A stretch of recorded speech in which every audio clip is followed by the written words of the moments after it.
Olá, meu nome é Paulo Teles, sou pediatra e neonatologista. A gente vai falar um pouco sobre como fazer o nosso bebê dormir. Vamos falar um pouquinho sobre sono.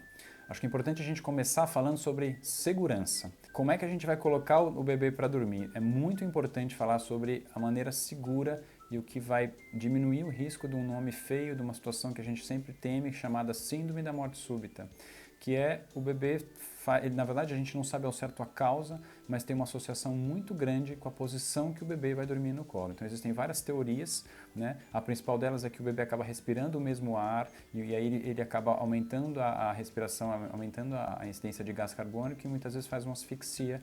Na verdade, não tem associação com regurgitação ou com engasgar com o leite. São duas coisas completamente diferentes. E como a gente vai proteger o bebê? É importante a gente falar um pouco sobre o berço. Então, o berço do bebê tem que ser o mais simples possível. Eu costumo dizer para as mães que quanto menos você comprar, melhor vai estar o berço do seu filho. Então, nada de protetores. A primeira recomendação é que o berço não tenha absolutamente nenhum objeto. Então, o ideal é que não tenha protetor de berço. As almofadas podem dificultar a respiração do bebê. Se ele se movimentar e ficar muito próximo, ele vai ficar respirando o mesmo ar. Tirem os objetos de dentro do berço, então brinquedos, os bichinhos de pelúcia, travesseiro, qualquer objeto que fique dentro do berço, se a criança se movimentar, ela pode também ter dificuldade em respirar. Então tirem todos os objetos do berço, nem mesmo o travesseiro é seguro que a gente deixe no berço. A segunda coisa, e super importante, é a posição. Ele deve sempre dormir de barriguinha para cima, de barriga para cima. Por quê? Porque isso também diminui o risco dele asfixiar. Se ele ficar de lado, ele tem mais chance de virar de barriga para baixo e a gente sabe que essa posição de barriga para baixo é a posição que traz mais risco para o bebê. Então sempre, sempre de barriga para cima. Lembrem-se de variar a posição da cabeça, então a criança tende a ficar mais de um lado do que de outro. E depois que a gente começou a orientar sobre isso, as crianças acabaram tendo um pouquinho de assimetria ou de deformidade em relação ao formato da cabeça. Então lembrem sempre de variar a posição da cabeça na hora de colocar no berço. Então o bebê deve dormir de barriga para cima, sem nenhum objeto dentro do berço. Se for necessário manta ou cobertor, lembre-se sempre de colocar da linha do mamilo, da linha do peito para baixo, com os braços sempre livres, ou seja, os braços soltos. E não se esqueçam de prender muito bem essa manta embaixo do colchão, para que ele fique bem preso.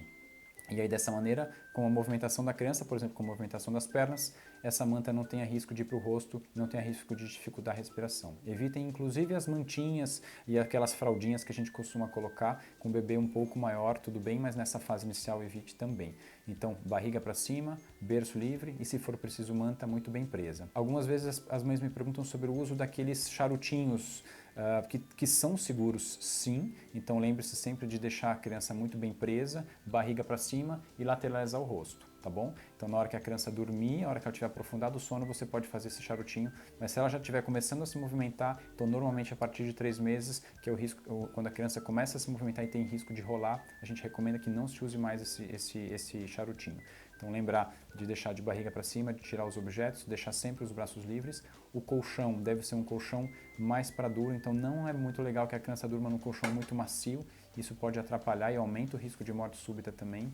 Jamais fumar no ambiente que a criança está, então a recomendação é que você não fume no carro, não fume na casa, porque isso também aumenta o risco de morte súbita. Eu costumo dizer que não existe estímulo maior para um tabagista do que a saúde do seu filho, então lembrar e tentar, se for possível, de largar o vício do cigarro, se não for possível, de não fumar no ambiente e nem no carro, para que diminua o risco de morte súbita, porque o cigarro tem uma associação também grande com a morte súbita. Outro fator importante é a temperatura do ambiente. A gente tem mania de achar que os bebês precisam de mais mantas, de mais roupa do que os adultos. Isso não é uma verdade. O aumento de temperatura ou uma temperatura muito baixa também pode aumentar o risco de morte súbita, então lembrar de deixar a criança num ambiente fresco. Uma dica prática é uma muda de roupa a mais, uma roupinha a mais do que o adulto ficaria nesse ambiente. Então lembrar de não exagerar na roupa, que isso também pode aumentar o risco. Um outro fator que diminui o risco de morte súbita é a mãe dormir no mesmo ambiente que a criança. No mesmo ambiente, mas jamais na mesma cama. Então nunca faça cama compartilhada. Isso também aumenta o risco de sufocamento e de morte súbita. Então é fácil de entender. Nesse momento que a mãe está mais cansada, que ela está, por conta do ritmo de amamentação, mais exausta, muitas vezes ela pode sufocar o bebê com o próprio peso. Então tome cuidado de não dormir. Ela pode amamentar nessa posição, mas na hora de dormir lembrar sempre de colocar o bebê sozinho no berço. Ele deve ser supervisionado durante os primeiros meses de vida, é uma recomendação. Então a criança pode ficar num bercinho ao lado da mãe e não coloquem para dormir em sling, em bebê conforto, em carrinho. Se a criança adormecer nesses locais, lembre-se sempre de assim que ela adormecer, retirar e colocá-la num lugar seguro para que a gente diminua o risco de morte súbita e que o bebê durma com segurança e os pais também possam dormir tranquilos e com segurança. Porque isso certamente vai ajudar na produção de leite da mãe, porque uma mãe tranquila com certeza produz mais leite e aí o bebê mama melhor e com certeza vai dormir melhor também.